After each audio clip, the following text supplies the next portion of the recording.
안녕하세요. 예수소망교회 박인조 목사입니다. 여름신앙특강 네 번째 시간으로 이번 신앙특강에서는 한국교회사의 여러 인물들을 만나고 있습니다. 한국교회 역사에 큰 영향을 끼친 대표적인 사건으로는 1907년 대부흥운동, 1919년의 3.1운동, 그리고 1935년 이후에 신사참배 강요 사건을 꼽을 수 있습니다. 그런데 이 시기는 또한 부흥의 불길이 일어난 시기이기도 합니다. 대표적인 인물로 길선주 목사님, 그리고 이번 특강에서 만나게 될 김익두 목사님과 이성봉 목사님이 있습니다. 이 시간에는 성령의 사람 김익두 이성봉이라는 제목으로 함께 이야기 나누려고 합니다. 김익두 목사님은 1874년 1월 3일 황해도에서 농부 김응선의 독자로 태어났습니다. 17세에 과거를 받지만 낙방하고 상업을 시작했지만 실패합니다. 술과 노름에 빠져 지내는데 악명 높은 불량배로 황해도 안압군 일대에서 그를 모르는 사람이 없을 정도였습니다. 그런 김익두 목사님이 회심하는 계기로 전해진 이야기가 있습니다. 어느 날 술이 거나하게 취해 다리를 지나다가 그 아래에서 빨래를 하고 있는 젊은 여인을 보았습니다. 순간 골탕 먹이려고 큼직한 돌덩이를 던져서 빨래가 담긴 독을 깨트렸습니다. 여인은 깜짝 놀라 소리쳤고 김익두 목사님은 그 위에서 낄낄 웃고 있었습니다. 그런데 이 여인은 별다른 반응 없이 빨래를 물로 헹군 후에 집으로 가는 것이었습니다. 혹시 벙어리인가 싶어 이상하게 여긴 김익두 목사님은 젖은 몸으로 끙끙거리며 가는 여인의 뒤를 몰래 밟았습니다. 집에 도착하자 여인은 놀란 모습에 버선발로 뛰쳐나오는 어머니에게 오는 길에 그만 넘어져서 빨래독을 깨트렸다며 어머니를 안심시키는 것이었습니다. 그리고 다친 데가 없는 것을 확인한 어머니는 안심하며 주여 감사합니다라고 기도하는 것이었습니다. 이 모습을 지켜보고 있던 김익두 목사님은 그리스도인의 모습에 큰 충격을 받게 되고 이후 교회에 가는 그들의 뒤를 자신도 모르게 뒤따르게 되었다고 합니다. 김익두 목사님은 1890년 27세 되던 해에 윌리엄 스왈른 선교사, 한국 이름 소활련 선교사가 인도하는 집회에 참석해 영생에 대한 설교를 듣고 마음의 찔림을 받아 기독교 신자가 됩니다. 그리고 세례를 받기 전 10개월간 성경 전체를 여러 번 읽으며 경건 생활에 집중하다가 1901년 1월 마지막 주일에 소활련 목사에게 세례를 받습니다. 1901년 재령읍교회 전도사를 시작으로 같은 해 10월 황해도 신천교회를 이후 24년간 심호합니다. 1906년 평양신학교에 입학해 1910년 제3회 졸업하고 목사 안수를 받습니다. 김익두 목사님의 목회 사역의 특징 중 하나는 병고침의 역사였습니다. 1911년 부흥의 인도 중에 치유 기적을 시작으로 1919년 10월 평안남도 열패교회 부흥회에서 마가복음 16장 17절 말씀 믿는 자에게는 이런 이적이 따르리라는 말씀에 강력한 영감을 받고 이런 고백을 합니다. 만약 병자를 치유하는 주님의 능력이 오늘 우리와 여전히 함께한다면 왜 주님께서 우리에게 약속하신 병고침의 능력을 주시지 않겠는가? 내가 믿음을 갖고 그 능력을 간구하지 않았기 때문이다. 나의 믿음이 너무 약하다. 그리고 기도하는 중 홍경순이란 분의 중병을 안수기도로 치유하고 병을 고치는 능력에 대한 확신을 얻습니다. 이후 부흥회에서 병 고치는 사역을 이어갑니다. 같은 해 12월 경상북도 현풍교회 사경회에서부터 신유의 역사가 본격적으로 나타나기 시작합니다. 한국의 무디라 불리며 776회 부흥회를 인도하고 150여 곳의 교회당을 건축하며 약 2만 8천 번의 설교와 만여몇 명의 병자를 치료한 김익두 목사님의 부흥회에는 많은 사람이 모였습니다. 수십리 밖에서도 사람이 몰려와 인산인해를 이루었다고 합니다. 황해도 신천 부흥회에서는 수천 명의 군중이 모여 교회당 뜰까지 가득했고, 황해도 사리원 부흥회에서는 4천여 명이 운집해 교회당 안팎은 물론 담장 위와 지붕 위까지 사람으로 가득 찼다고 합니다. 교회당 밖에는 간이 음식점과 과일 상인들이 몰려 임시 장터가 열리기까지 했습니다. 목사님은 한국은 물론 중국과 시베리아, 일본까지 가서 복음을 전했는데 설교를 위해 10배 이상의 기도의 준비를 했고, 이후 주기철 목사님과 이성봉 목사님에게 영향을 끼칩니다. 그리고 목사님은 1950년 10월 14일 새벽 기도회 후에 후퇴하는 인민군을 만나게 되고 인민군의 총탄에 맞아 순교합니다. 목사님의 설교 주제는 회개, 예수 그리스도의 십자가와 보혈, 부활, 천국이었습니다. 특히 목사님은 성경 읽는 것을 강조했습니다. 비록 사람들은 목사님이 병자를 고치는 눈에 보이는 이적에 관심이 많았지만 신앙생활의 기본은 성경임을 계속 강조했습니다. 평생 신약성경 1000번, 구약성경 100번을 정독한 것으로 알려지고 있는데 세례받기까지 1년 동안 신약을 100번 읽은 일화가 유명합니다. 목사님은 이렇게 자주 말했습니다. 내가 수십 년 동안을 금식도 많이 해보고 이적도 많이 체험해보고 부흥집회도 많이 해보았으나 성경을 읽어 얻는 은혜보다 더 큰 은혜가 없음을 깊이 깨달았기 때문입니다. 당시 조선은 개화기를 지나고 있었고, 그래서 설교 시간에 기독교 윤리에 합당한 삶을 강조하면서 잘못된 인습, 미신적인 행동, 불신앙적 관행, 또 인공물이나 자연물을 숭배하는 것을 지적하는 내용을 설교에 담았습니다. 그러면서 주일 성수와 11조 헌금, 교회에서 다른 사람을 부를 때 님자를 붙이고, 그리고 세례교인이 교회 운영에 기본적인 책임을 져야 한다는 교회 생활에 대한 설명도 설교 시에 했습니다. 김익두 목사님의 말투는 날카로우면서도 가난하고 병들고 또 소외된 계층과 공감하면서 그들에게 힘을 주는 말로 위로와 유머를 전했습니다. 목사님의 설교는 역동적이었는데 상투를 자르는 설교를 하며 실제 가위를 들고 강단에 올라 이렇게 외치기도 했습니다. 여보시오, 이 상투라는 것이 무엇인지 아시기나 하나요? 이건 시간을 잡아먹는 불가사리 같은 거지요. 이걸 하나 틀어 올리기 위해 얼마만한 시간이 걸립니까? 더더구나 여자도 아니고 남자가 머리치장에 시간과 공력을 들여서야 되겠소. 자, 상투를 귀양 보내고 개화된 생활을 합시다.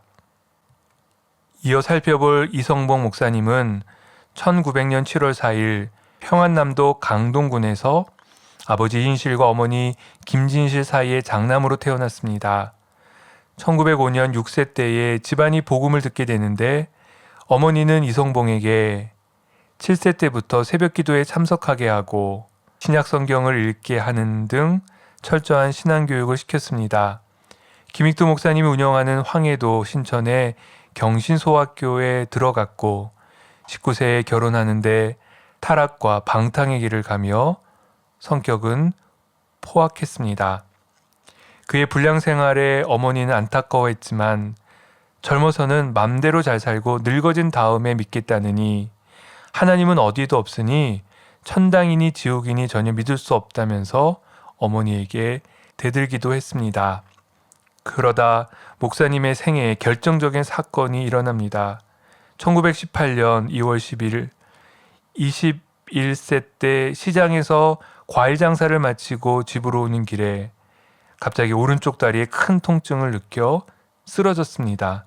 급성 골막염이었고 점점 위중해져서 윌리엄 제임스 홀 선교사를 기념해 세운 기올 병원에 입원해 3년간 투병 생활을 합니다. 이 사건을 계기로 삶의 깊은 회개가 일어나며 내적 변화 속에 성경을 다시 읽게 됩니다. 그는 지난날의 죄를 회개하며 하나님의 도움을 구하는 기도를 합니다. 18세부터 21세까지 나는 말할 수 없이 타락한 인간이 되었다. 마부 생활로 하루 중에 인간들과 상종하게 되니 담배를 배우고 술을 마시게 되었다. 또한 화투, 투전, 노름에 미치게도 되었다. 죄라는 죄는 골고루 다 지었다. 하나님, 한 번만 살려주십시오. 이제야 깨달았나이다. 한 번만 살려주시면 이 몸을 주께 바치고 이 사실을 모르는 불쌍한 인간들에게 또한 나의 뒤로 오는 후배 청년들에게 이것을 증거하겠나이다. 하나님의 공의와 사랑과 섭리를 전하겠나이다. 예수를 증거하겠나이다. 이 몸 이제 죽으면 정말 원통하겠나이다. 한 번만 살려주세요. 그리고 1925년 경성 성서학원에 입학했고 성서학원 졸업 후에 첫 번째로 개척한 수원 성결교회를 시작으로 병자를 고치고 귀신을 쫓아내는 이적과 기사를 일으킵니다. 목사님의 설교로 우상을 불사르고 주차와 도박 등의 관습을 끓는 회개의 역사가 나타났습니다. 1930년 전라북도 목포의 북교동 교회에서 6년간 심호하고 1936년부터 1년간 평안북도 신의주의 동부교회를 심호하며 큰 부흥을 이룹니다. 부흥회 중에 강한 성령의 역사로 천막까지 치고 수천 명을 상대로 전도했고 많은 사람이 몰려 강단에서 설교하지 못할 정도였다고 합니다. 1937년 성결교 총회에서 전국 순회 부흥사로 임명이 되는데 총회 참석 중에 꿈에서 김익두 목사님에게 안수를 받아 불세례를 받는 경험을 합니다. 그러면서 성결교회의 부흥에 중요한 역할을 맡습니다. 목사님에게는 천국에 대한 분명한 확신이 있었습니다. 그 확신으로 귀하게 하나님의 사역을 감당할 수 있었죠. 공산당에 구타당하고 유치장에 있을 때 그곳 간수장과 나눈 이야기가 전해집니다. 간수장이 천국이 어디 있소라고 묻자 목사님은 천국 본점은 알지 못했어도 지점은 보았소 라고 대답했습니다. 그럼 천당 지점이 어디 있느냐는 말에 이렇게 대답하며 천국을 설명했습니다. 내 마음속에 있어. 은행 지점 보면 은행 본점 있는 줄 알고 경찰서 지서를 보면 본서가 있는 것을 아는 것처럼 나는 천국 본점은 보지 못했지만 내 마음에 이루어졌소. 일제강점기에는 감시를 당하며 예배나 설교까지 검증을 받으면서도 만주까지 가서 순회 집회를 인도했습니다. 그리고 흠이나 트집을 잡아 감옥으로 끌고 가 고문을 하며 배교를 강요한 일제의 회유를 십자가의 신앙으로 이겼습니다. 고문을 당하는 날이면 감방으로 돌아와 성도들과 함께 쓰러진 채 기도했다고 합니다. 그리고 6.25 중에는 공산당으로부터 모진 고난을 당하고 6.25 전쟁 후 특히 죄수, 고아, 군인, 경찰, 한센병 환자 등에게 복음을 전하며 천막 집회를 비롯해 전국에서 부흥회를 인도했습니다. 부흥회를 인도할 때면 낮 성경 공부 시간에는 요나서 강해로 저녁에는 철로역정을 중심으로 설교했습니다. 1956년 7월 23일 성결교 총회에서 마지막 설교를 한 후 1965년 8월 2일 식구들에게 주님의 은혜 안에서 평안을 누리라는 말을 남기고 눈을 감습니다. 목사님이 즐겨 부른 찬송은 가시밭의 백합화로 가사는 이렇습니다. 가시밭의 백합화 주의 성도여 쉬지 않고 찌르는 고통을 남모르는 눈물이 몇 번이던고 주님께서 내 눈물 씻으리. 동남풍아 불어라 서북풍아 불어라 가시밭의 백합화 나의 사랑은 아름다운 향기를 떨친다.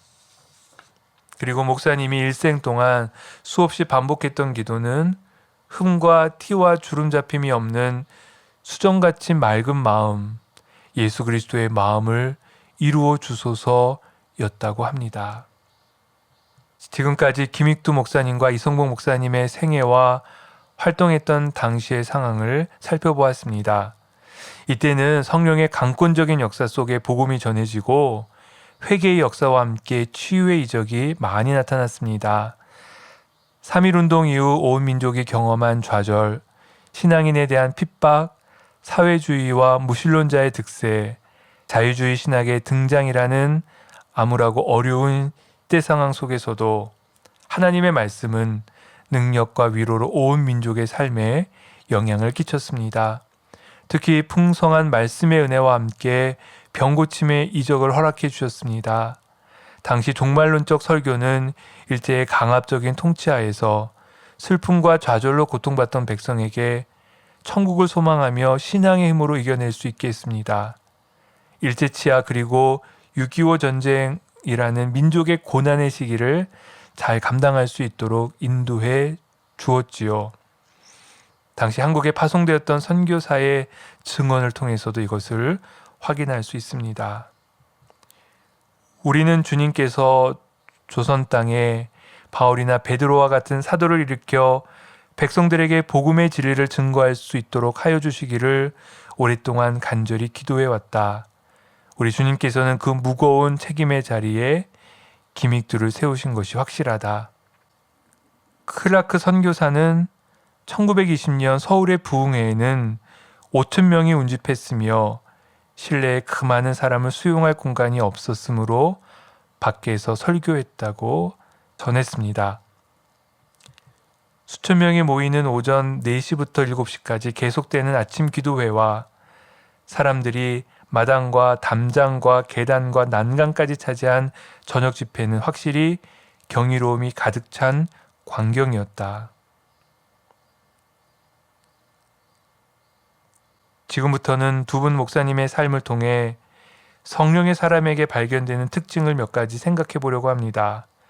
자신의 죄를 깨닫고 회개하는 삶, 하나님의 말씀을 믿는 믿음, 비록 적은 능력이라도 하나님의 손에 이끌려 쓰임받으며 그 부르심에 순종함, 고난을 기꺼이 감당하며 모든 영광을 하나님께 돌리는 것을 성령의 사람의 삶으로 우리가 생각해 볼 수 있을 텐데 이 부분에 대해서 좀 더 자세히 살펴보겠습니다.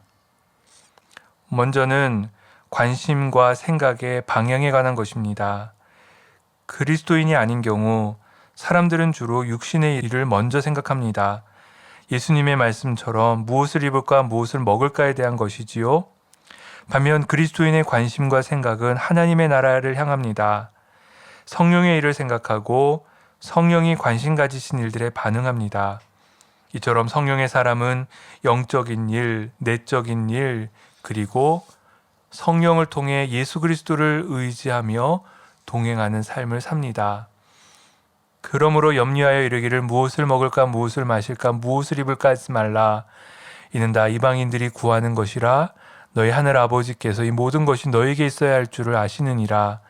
그런즉 너희는 먼저 그의 나라와 그의 의를 구하라. 그리하면 이 모든 것을 너희에게 더하시리라. 앞서 보았듯이 김익두 목사님에게서는 병고침의 이적이 자주 나타났습니다. 1920년 10월 서울의 장로교회 연합 부흥회에 대한 신문 기사에는 이런 내용이 있습니다.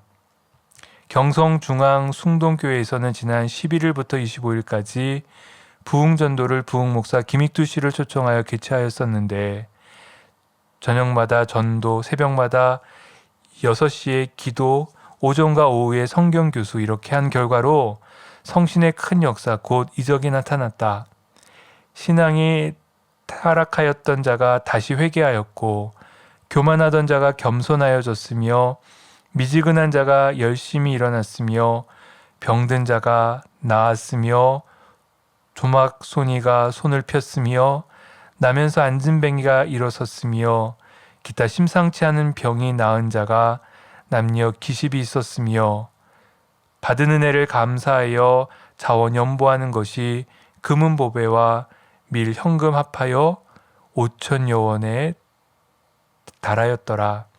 이적에 대해서는 아직 구체적 조사를 받지 못하므로 차후에 일일이 기재하여 확실히 증명하려니와, 첫째로 이적은 10,000명의 무리가 밤을 새워 기도하며 회개의 뜨거운 눈물을 흘린 것이로다. 이는 사람의 수단으로 하려 함도 아니요 다만 기도와 십자가의 도를 전했을 뿐이었나니, 이에 대하여는 성경이 확실히 증거한다. 십자가의 도는 구원 얻는 자에게는 하나님의 권능이, 멸망하는 자에게는 어리석음이 된다 함이니라. 경성교회에는 은혜의 비가 내렸고 사회에서는 어떠한 경성을 주미러라. 예수 가라사대 아버지여 천주의 주제시니 이 일을 지혜가 있고 통달한 자에게는 숨기시고 어린 아이들에게는 나타내심을 감사하외다고 찬송하심을 우리 신도는 비로소 깨닫게 되었더라. 그런데 이런 놀라운 역사에 대해 관심과 생각의 방향이 김익두 목사님은 자기 자신에게 있지 않았습니다. 세상에서 유명인이 되고 편안한 삶을 사는데 있지도 않았습니다. 그랬기에 병을 고치는 사역이 자신의 능력이 아니라 하나님의 신기하신 능력의 열매라고 일관되게 이야기합니다. 같은 맥락에서 번하이슬 선교사는 김익두 목사가 사람을 고칠 능력을 가진 것으로 스스로 주장한 일은 절대 없었다라고 증언했습니다. 제임스 게일 선교사는 이렇게 말했습니다. 내가 참석한 부흥회에서 그는 자신이 병을 고칠 수 없다고 고백했을 뿐이지 병 고침을 장담하지 않았다. 그가 하는 모든 것은 병자들이 깨끗한 마음으로 강력한 믿음을 가지면 하나님께서 응답하실 것이고 많은 병자들이 고침을 받을 수 있을 것이라는 사실이었다. 또 해리 로즈 선교사의 설명입니다. 김 목사 자신은 결코 그가 고쳤다고 말하지 않았다. 그는 단지 병자들을 위해 기도하는 성격적 방법을 따랐을 뿐이라고 말했다. 그리고 목사님의 치유사역의 진실성을 보여주는 책으로 조선 예수교 이적 증명이라는 책이 있습니다. 김익두 목사님의 신유 은사에 대한 진실성을 증명하기 위해 당시 황해노의 임택권 목사님을 중심으로 한 26명의 목사와 장로가 이적 증명회를 조직하고 1919년 12월부터 1921년 1월까지 3년간 조사를 실시합니다. 그리고 출간한 이 책에는 약 100여 건의 병을 고친 사건이 사진과 더불어 수록되어 있는데 본 명증 회원들이 친히 상고하여 눈으로 보고 손으로 만지고 친히 참여할 일만 모아 편집했다고 기록하고 있습니다. 마찬가지로 이성복 목사님은 선결교회의 사중복음, 중생, 성결, 신유, 재림을 바탕으로 설교하며 성도들의 생각과 관심을 하나님 나라로 향하게 했습니다. 그러면서 조국의 무질서와 슬픈 현실을 보고 교회의 책임과 사명을 외쳤습니다. 사회적인 책임을 져야 할 교회에 오히려 분쟁과 다툼이 있으니 어떻게 빛과 소금의 노릇을 감당하겠느냐고 말이지요. 목사님의 설교 천국은 장차올 미래이며 동시에 현재의 천국을 설교했습니다. 하나님의 나라는 먹는 것과 마시는 것이 아니요 오직 성신을 힘입어 의로움과 평강과 기쁨이니라 하신 말씀과 같이 사람의 마음속에 성신을 힘입어 이루어진 평강과 기쁨이 있어서 내세에 천국이 증명되는 것이니 천국에 대한 신앙을 요동치 말라는 말씀이다. 부도 좋고 공명도 좋지만 그도 잠깐이고 가난이 어렵고 고난이 괴롭지만 그도 역시 잠깐이다.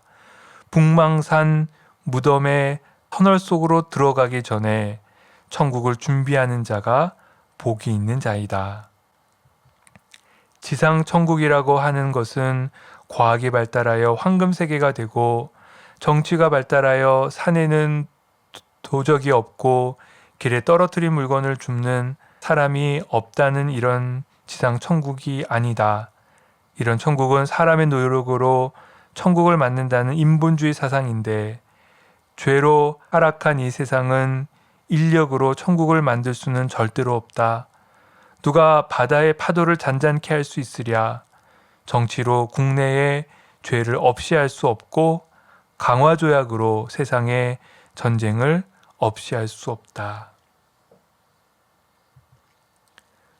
두 번째, 성령의 사람의 특징으로는 자신의 삶에 대한 태도에서 생각해 볼 수 있습니다. 즉, 성령의 사람은 일상의 삶을 하나님의 법에 복종하고 그분을 기쁘시게 합니다. 즉, 하나님을 사랑함으로 삶의 모습의 변화가 일어납니다. 삶의 변화가 하나님의 사랑에 자연스럽게 뒤따라오는 것이지요. 중요한 것은 우리의 행위로 행복이나 또는 우리가 누릴 수 있는 축복이 쫓아나온다고 생각해서는 안 됩니다. 오히려 우리를 향하신 하나님의 뜻과 계획의 차원에서 전체 교회를 향하신 하나님의 계획 차원에서 행동하게 합니다. 너희 안에 이 마음을 품으라 곧 그리스도 예수의 마음이니 그는 근본 하나님의 본체시나 하나님과 동등됨을 취할 것으로 여기지 아니하시고 오히려 자기를 비워 종의 형체를 가지사 사람들과 같이 되셨고 사람의 모양으로 나타나사 자기를 낮추시고 죽기까지 복종하셨으니 곧 십자가에 죽으심이라. 그러므로 나의 사랑하는 자들아 너희가 나 있을 때뿐 아니라 더욱 지금 나 없을 때에도 항상 복종하여 두렵고 떨림으로 너희 구원을 이루라. 너희 안에서 행하신 이는 하나님이시니 자기의 기쁘신 뜻을 위하여 너희에게 소원을 두고 행하게 하시나니. 이성복 목사님은 1930년 수월 성결교회에서 목포 북교동 교회로 사역지를 옮기는데 수원 성결교회는 첫 번째 개척교회였고 이후 교회 자립과 기틀이 다져져서 성전 건축까지 맡은 상태였습니다. 하지만 하나님의 인도하심에 순종하며 이전에 이룬 업적이나 편의를 개의치 않고 새로운 사역지로 옮겨갑니다. 이후에도 어디든지 하나님의 부르심과 인도하심에 복종하여 자신의 삶에 대한 태도를 하나님의 뜻에 맞췄습니다. 수년간 온갖 어려움을 다 겪으면서 세워놓은 아름다운 성전을 남에게 맡기고 약하고 어려운 새빵살이 교회로 가야 하니 육종으로 생각할 때 기가 막혀 안 가려고 많이 발버둥도 쳤다. 그렇지만 내 뜻대로 마옵시고 아버지 뜻대로 하옵소서 하고 곧 순종하는 마음으로 정든 교회를 떠났다. 세 번째, 성령의 사람의 특징으로 하나님을 향한 태도를 이야기할 수 있습니다. 이것은 하나님과 우리의 관계에 대한 것이기도 합니다. 그리스도인은 하나님을 알고 믿는 것에서 더 나아가 하나님과의 관계 속에 있기를 열망합니다. 하나님과의 특별한 사랑의 관계 속으로 들어오도록 부름받은 존재이지요. 이것이 성령을 가진 사람의 가장 소중히 여기는 일이기도 합니다.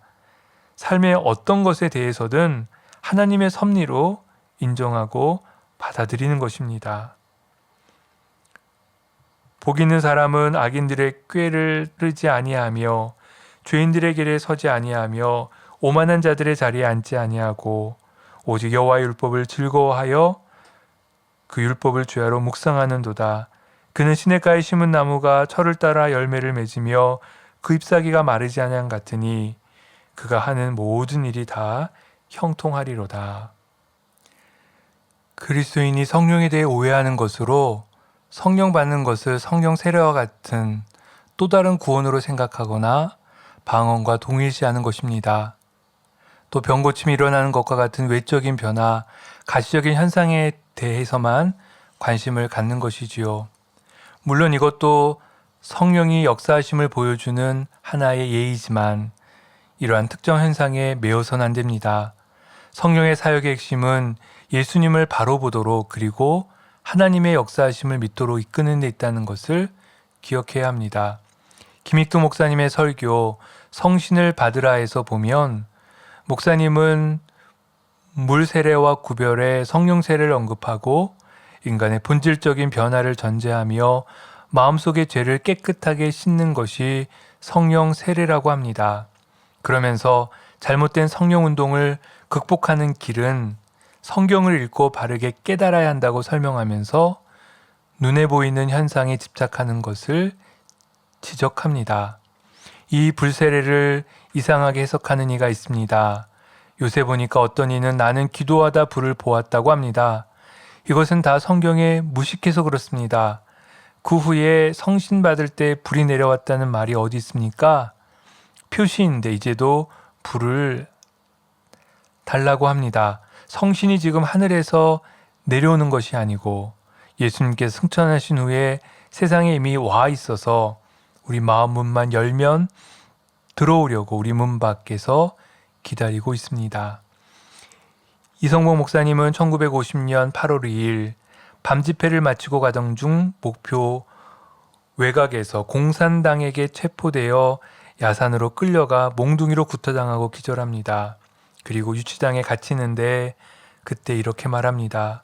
바울이 옥중에서 찬송하며 옥문이 열린 것이 생각나서 허사가라는 찬송을 큰 소리로 멋들어지게 불렀다. 처음에는 듣기 좋은지 가만히 있더니 흥한 소년 미인들아 자랑하지 말고 영웅호걸 열사들아 뽐내지 마라. 유수 같은 세월은 널 재촉하고 저 적막한 공동묘지 널 기다린다고 불러대니 수직하던 자가 소리를 버럭같이 지르며 잠잠하라고 한다. 바울은 찬송하니 옥문이 열렸으나 나는 옥문은 열리지 않고 욕만 얻어먹었다. 고난 중에도 하나님을 향한 마음을 놓지 않았습니다. 사도행전의 이적 사건에서 성령의 역사에 대해 주시는 분명한 말씀이 있습니다. 제9시 기도 시간에 베드로와 요한이 성전에 올라갑니다. 그들은 미문이라는 성전문에서 나면서부터 못 걷게 된 사람을 만났습니다. 그가 베드로와 요한에게 구걸하자 베드로는 자신을 보라며 그의 오른손을 잡아 일으켜 세웁니다. 베드로가 이르되 금과 은은 내게 없거니와 내게 있는 이것을 내게 주노니 나사렛 예수 그리스도의 이름으로 일어나 걸으라 하고 베드로는 이 사람의 관심과 생각의 방향을 예수님에게로 향하게 합니다. 자신의 질병 자체나 주변 사람의 시선이 아니라 십자가에 죽으시고 부활하신 예수님에게로 말이지요. 그러자 발과 발목이 힘을 얻어 서서 걷고 뛰며 성전으로 들어가 하나님을 찬송합니다. 이것을 본 사람은 그가 누구인지 알았기에 놀라며 하나님을 찬송합니다. 그리고 솔로몬의 행각이라는 곳에 사람이 모였을 때 베드로가 이렇게 말합니다. 베드로가 이것을 보고 백성들에게 말하되 이스라엘 사람들아 이 일을 왜 놀랍게 여기느냐 우리 개인의 권능과 경건으로 이 사람을 걷게 한 것처럼 왜 우리를 주목하느냐 즉 자신이 한 일이 아니라 자신의 능력으로 된 일이 아님을 지금 밝힙니다. 이처럼 성령의 사람은 성령의 역사와 능력으로 나타난 일들로 자기 자랑을 하지 않습니다. 내 힘으로 된 것처럼 스스로 우쭐하지도 않지요. 그것은 자신의 삶에 대한 태도가 자기 자신이 아니라 하나님과 하나님 나라에 초점이 맞춰져 있기 때문입니다. 그러면서 사람들에 의해 죽었지만 예수님이 하나님을 다시 살리셨고 이 일에 우리가 증인임을 전하며 이 사람이 나은 것은 예수로 말미암아 난 믿음이라고 설명합니다.